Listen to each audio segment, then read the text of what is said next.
want to ask you this because we talked about Poch at the top of the show. We're obviously kind of touching on United's issues, to say the least, as they just got blasted by Brighton 3-1. They've got issues off the pitch, issues in the boardroom, issues on the pitch for Erik ten Hag. He's under pressure. Pochettino's under pressure. Poch just took the job, though, obviously, this year. Between the two of them, who's going to get the sack first? If somebody's going to get sacked, who's going first? I knew you were going to ask me that. That's a tough one.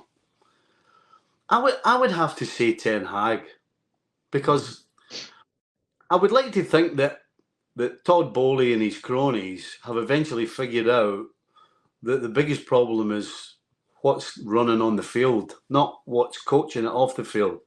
You know, you've gone through Potter, you've gone through Lampard, you've gone through Tuchel, you've now got Poch, and nothing's really changed an awful lot between the lot of them. So I think eventually you kind of figure out that the problem is not the coach. Whereas Ten Hag, everything seems to be piling up.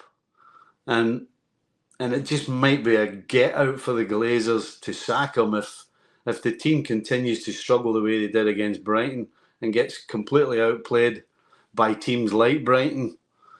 So yeah,